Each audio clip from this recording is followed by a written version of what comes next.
The air hangs heavy, thick with the scent of ozone and stale coffee, a low hum vibrating from the reclaimed substation's massive capacitors. Dust motes dance in the single neon tube, casting a wound-red glow on hand-labeled vinyl sleeves. Outside, the city breathes, a chorus of distant sirens and the wet asphalt smell of a new rain. Black Star Pirate Radio.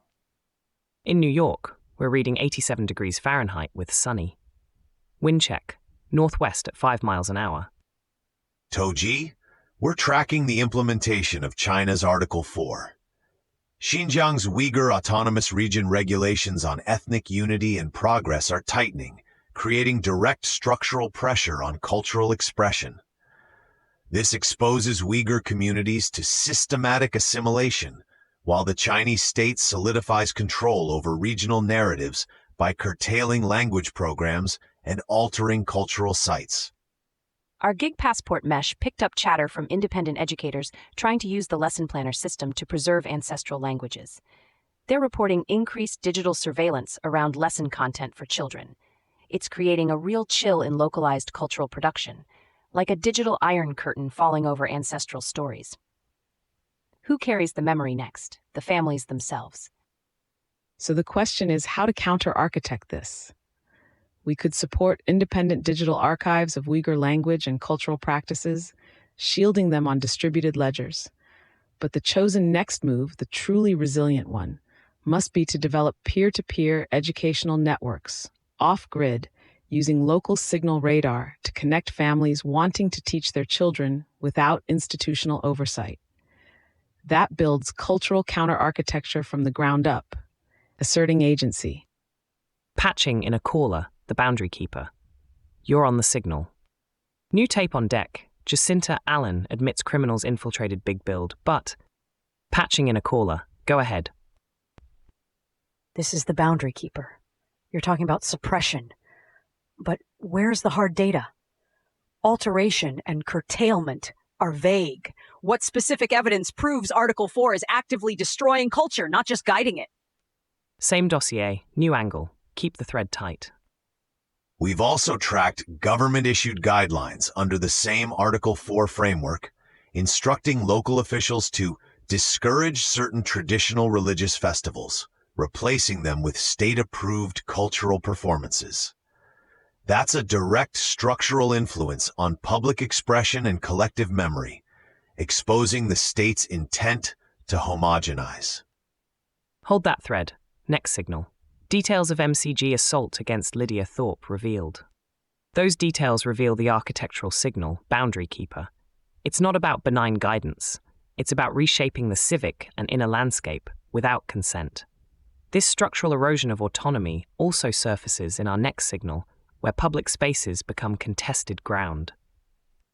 A tube amp hums, a low resonant chord against the quiet clack of Lex's keyboard. Our next vector hits closer to home, the contested architecture of public safety and personal dignity. The lifting of a suppression order has revealed disturbing details about an assault on Senator Lydia Thorpe. Togee, the court order lifting suppression now confirms the MCG incident in January 2023. Jordan Waugh, a man identified in the reports, confronted Senator Thorpe outside the venue, allegedly grabbing her and pushing her head.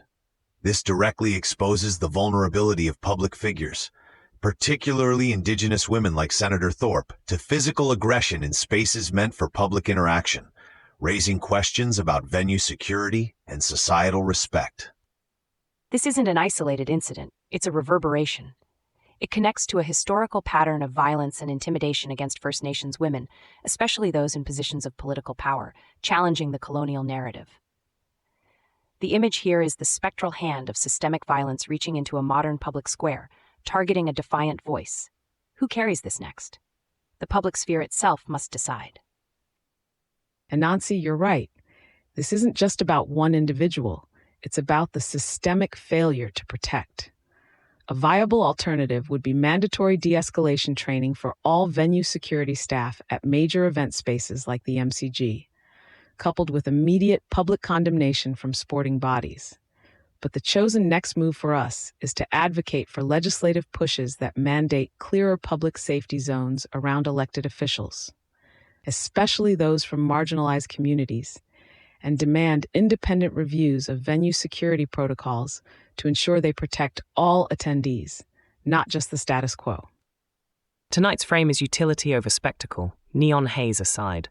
Name the metric, make the move, keep it human. Signal coming in.